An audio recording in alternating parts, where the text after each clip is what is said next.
Hey everybody, what's up? Kevin here from the My Song of the Day Rock 2000 Today YouTube channel in my new place. So I hope you like it. And for my first video here, I'm going to be reviewing the third album from a pop punk band from Blackpool, Lancashire, England. This is my review of Glue by Boston Manor.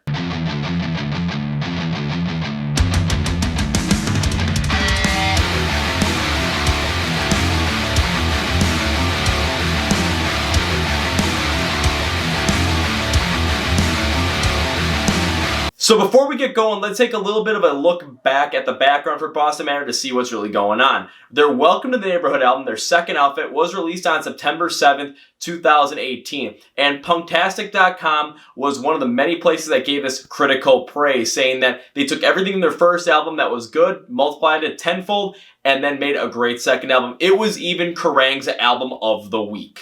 So let's go a little bit into Glue, and in an interview with Kerrang, lead singer Henry Cox said that he wrote this album in the most personal way possible, talking about what it was like to go through growing up and learn to accept himself as a person. And he also told about a lot of the different things he was going to be putting in this album, such as a lot of his political views, his views on the Brexit vote, his views on toxic masculinity, and other topics within the music scene. Now, he was taking a liberal standpoint from this, as he said, as that's where his political allegiances lie. I will not let that affect my review because not all of his viewpoints line up with mine exactly. This is going to be all about the music, but Captain Tennille, hit me with it! Get it on!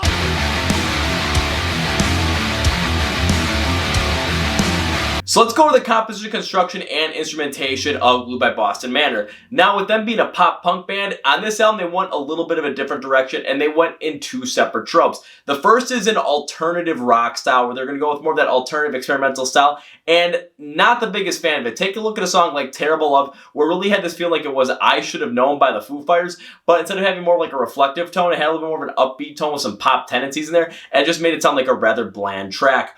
Only One is another song that it sounded like could have been great because it had this hard cymbal use from the drums. It had a nice guitar sound on it overall, but you really get lost in the crowd because, you know, the slow pace just doesn't really add up to it. Rat King is one of my least favorite songs on the album because it is just so bland. It has this rock sound to it, but they sprinkle a lot of pop tendencies. What sounds like a song they want to get the most amount of people to listen to, but in the end, it just doesn't have really any substance behind it. The other type of sound that Boston Manor goes is a little bit more of a harder, more experimental sound, and this one is where the tracks stand out because they bookend the album really nicely. Take a look at the first song, Everything is Ordinary. They want to be more abrasive and in your face, and they really mix in this more polished and updated style of British punk rock, which sounded really good because it just was more in your face. Ones and O's kind of took that British punk style and mixed in with what Boston Manor was doing with their pop punk style, and I thought that was really done well because it gave it more of an upbeat and updated feel overall.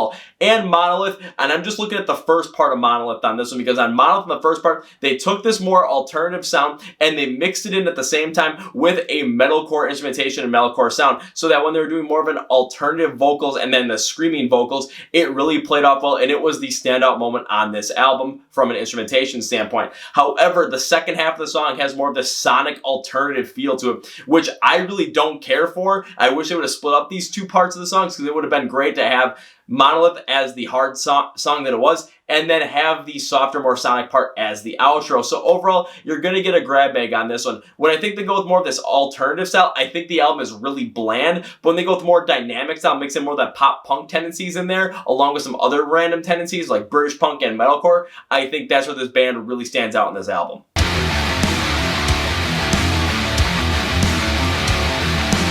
Now let's take a look at the vocals on Glue, and with Henry Cox writing this with more of a emotional and more personal touch, I'm expecting a lot more emotional, a lot more dynamic vocals in this. And at times, those dynamic vocals were put out there. Let's take a look at a song like Monolith. And on Monolith, you get a song where he's going to be doing these clean vocals as well, which really match up well with the instrumentation of a harder metalcore sound. But then he also has these unclean screams in there, which really do work well overall because it mixes so well. And the vocal mixture on this one is fantastic. Plastic Dreams, I'm never going to get that one right. right?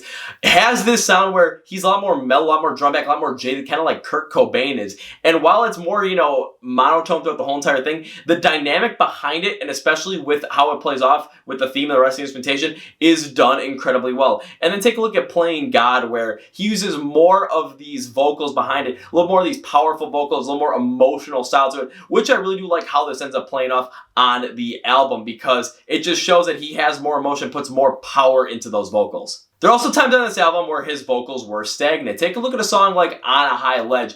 On this track specifically, he's very flat and very emotionless. And with the song being about experiencing something very traumatic from a childhood experience, seeing a man die, I get it where you can really go off in that stagnant part, which I do understand. Not the biggest fan of it, but I do get the fact they went with it and really put behind that emotion of just being blank and just trying to process the whole entire thing. Terrible Love, I could not stand this one because it sounded like the vocals were a mixture of Young the Giant meets the We're Live on Monomania, and it was just bland. It was just not there. It had no substance to it. And then Brand New Kids literally had no energy, no emotion behind it. I could not understand it for the life of me. There was nothing there. So when Henry Cox was more of a dynamic vocal style, I thought it worked really, really well for him. When he went with more of a stagnant vocal style, when it matched up well with what the song was trying to go for with the motive and the feel of it, yeah, totally understand. But most of the time, no, it just sounded really bland and monotone.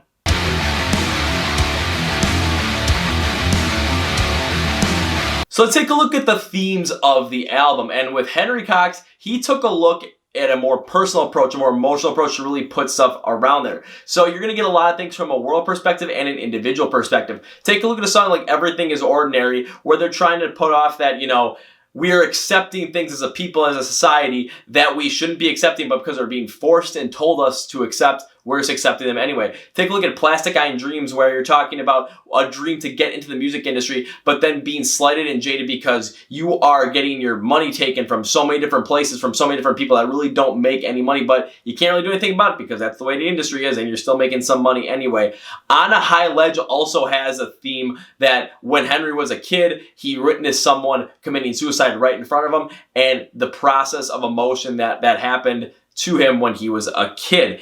And take a look at a song like Stuck in the Mud, where, you're hoping life would be back to be simple again as it was when you were a kid, not as complicated and complex and all the hoops you gotta jump through as an adult. Taking a look at the song styles on this album specifically and how these themes play off, I thought they'd done an incredible job with this. Take a look at Everything is Ordinary, where they went with this British punk style that was more polished, more updated with a, more pop rock tendencies to it, but accepting things because someone's being told to accept it and trying to fight against it and be more abrasive. It fits in so well. Plastic Eye Dreams has this real jaded feel to it, and when you're making money but you're having people take it out of your pockets, you can't really do anything about it, yeah, you're gonna get jaded.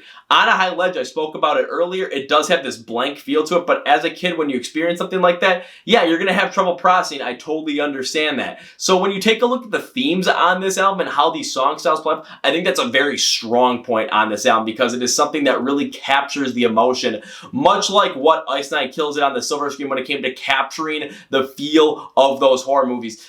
Boston Manor does it on this album specifically with more personal and more emotional subtext.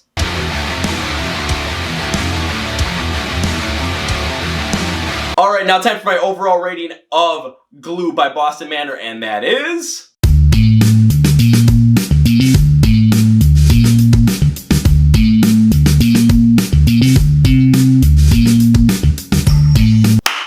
I'm going to give Glue a 4.5 out of 10.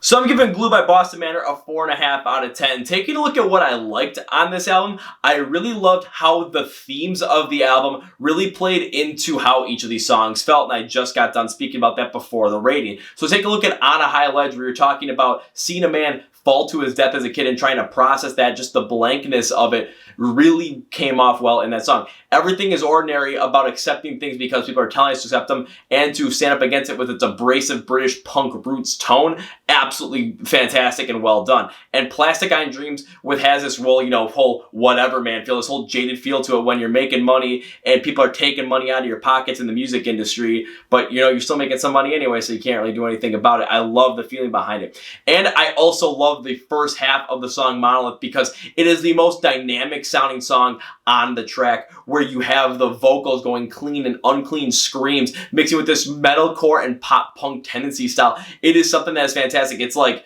this is like something that, you know, would be great because A Day to Remember put it out there, and this is the exact same feel, but it's Boston Manor, and Boston Manor has their own sound to it, but it works out so damn well. One other thing I liked about this album was there were times where they used this more electronic style and more electronic inspiration to it, and at times I thought it really did work out well. Take a look at songs like Ones and O's, where the electronic sound in it added a distortion that really did work well with the punk roots that were on that song. Another song like Liquid had this electronic feel to it that made you feel more confused and jaded, which really worked well in the theme and the meaning of the song, you know, kind of just giving substance to it, kind of like what's going on here. And then a song like Terrible Love, where the song's all about trying to be accepted by society and just becoming one in the crowd, and with a song that has this incredible just overall pop rock feel, as just trying to get heard by the masses.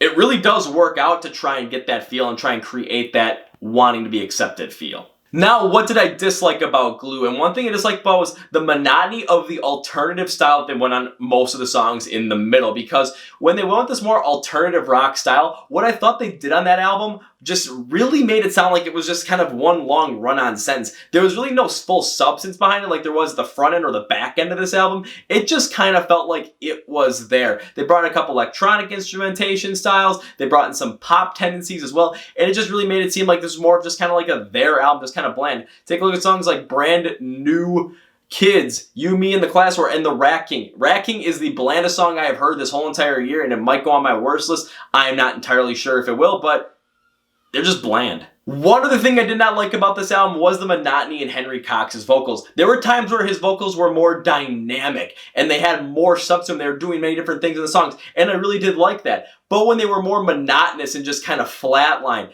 they really didn't have much substance to them. They really made the songs kind of just bland and not really care. A song like On a High Ledge, while I totally understand why they went with the vocal choice they did, the blandness and just the consistency, monotone of the vocals really made the song sound like a whole run-on sentence, and I didn't care for it in the slice. And Brand New Kids just, again, sounds like it's just there. Like there's nothing really there fully. And it just sounds like, you know, they're making the sound to try and be on the radio in a sense. There are songs that really don't hit that, but there are songs that do. And then the second half of Monolith, where they went with this more sonic alternative sound to try and end the album. I love they would have just cut off at that point completely when the song shifted and made this more of an outro, because I thought this would have ended up bumping up the album maybe a half a point or a whole point in my opinion, because Monolith would have stood on its own and it would have been a fantastic track, and then the outro would have ended the album nicely. But meshing all in the one track just messes it all up, and that's one thing I really can't stand about this album.